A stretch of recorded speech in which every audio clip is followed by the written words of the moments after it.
The RS3's wider front track, torque-vectoring rear axle, and 401 warbling horses make anyone feel like a hero. Yes, the Audi RS3 has a drift mode. And yes, it allows even the most ham-fisted among us to participate in the sort of cackle-inducing hooliganism that was once exclusive to rear-wheel drive cars. But really, the trick rear differential that the RS3 shares with the Volkswagen Golf R is of most benefit on the track, as the stocky sedan's Nürburgring time of 7 minutes 40 seconds and 8 milliseconds convincingly suggests. Though the genetics are undeniably obvious, the RS3 has been honed into an altogether different thing this time around, and it's a lot more serious about extracting lap times. Its brutish looks send the message even before you drive it.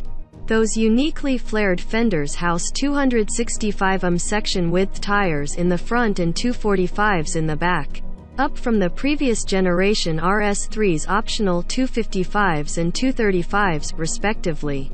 The people at Audi Sport put a lot of thought into making this thing turn. What you can't see are the RS3's specific spindles and hubs, front subframe, control arms, or anti-roll bars. Compared to the S3, the front track is 2 inches wider, and there's an additional degree of front negative camber, along with an additional half degree of negative camber out back. So, if you were thinking you'd buy an S3 or a Golf R and do some mods here and there to make up the difference, you won't. Even if you got close, you'd still be down a cylinder and its half-liter of displacement, not to mention the 2.5 liters wonderful character. That Audi builds a 5-cylinder at all probably should be celebrated. And this one's good, boasting a unique soundtrack and layout in defiance of this era of sameness. The weird and award-winning engine is turbocharged to 401 horsepower and 369 pound-feet, 7 ponies more than in the previous model but 15 additional pound-feet. There's a little turbo lag at low RPM. It's nothing egregious, just not the tons of torque right now tune you're familiar with from the brand's boosted 4-cylinder engines. In any case, the slight lull is more than made up for in the run to Redline, where the RS3 pulls and pulls, and pulls, and pulls, until the upshift. A 7-speed dual-clutch automatic is the only transmission offered. It's beefier than the unit in the S3 and shares not a single gear ratio. We caught it a little behind the ball on downshifts more than a few times. It's best to use the manual mode if you're chasing lap times. From there, an open differential sends torque to the front wheels as before, while at the other end of the prop shaft, 2 independent clutch packs replace the previous single Haldex clutch. By declutching the inside rear wheel, the system can effectively direct the rearward torque to the outside wheel, helping to mitigate understeer or instigate the aforementioned drifting antics in the RS Performance Drive mode. As before, the front wheels are driven all the while, with launch control engaged. Our 36-39 pound test car shot to 60 in 3.3 seconds, beating the 2017 RS3 we last tested by a tenth of a second, despite the new version weighing 92 pounds more.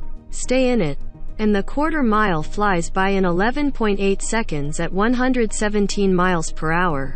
However, the magic of the dual clutch's launch control programming combined with the engine's higher torque peak, 3,500 revolutions per minute versus the old RS3's 1,700 revs, are evident in the run from 5 to 60 miles per hour, which at 4.7 seconds is actually 0.4 seconds slower than before. In practice, the RS3's mechanical trickery provides the best of both worlds. If you dive into a corner with too much speed, trusty understeer allows an easy save. Alternately, approximate the right entry speed, which for this car is a little hot. Punch the gas sooner than you think you should, and let the electronics shuffle torque and pull you out. It pays to drive the RS3 with ham-fisted aggression. The steering wheel is just the right thickness and offers precise control. The sheer width of the front tires is easy to discern even through the damping of the electric steering rack, translating to your palms as brute steamroller, not nimble little sedan. Your job is to confidently yank the wheel, mash the gas, and move on to the next corner.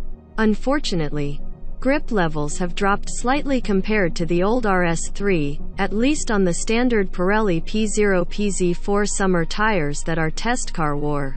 Around the skid pad, the new RS3 stuck to the pavement at 0.94 grams versus the 0.98 grams that the 2017 model generated on similar Pirelli tires.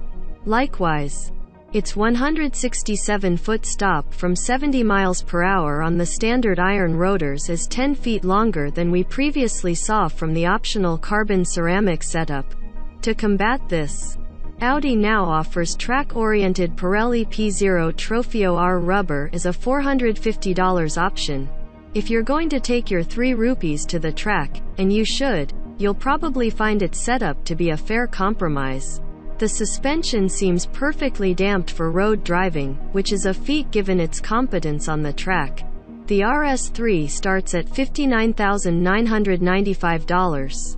It's well equipped as it sits, but there are several temptations, from the $5,500 Dynamic Plus package, lighter carbon ceramic front brakes, elevated 180 MPH top speed, to the $2,750 tech package, better navigation, traffic sign recognition, Bang & Olufsen audio, and a head-up display. We do recommend the $1,000 RS Sport exhaust, the better to hear the 88 decibel warble of the Turbo 5 banger, and if you wanted to, you could price your RS3 into $70,000 plus territory. But we hardly think that's necessary to enjoy what this rowdy little car brings. Is the RS3 worth it? There's no question this car has been painstakingly optimized for track duty. And the level of attention is rare at this price point. Set up an S3 as close as you can and you're still spending $50,000.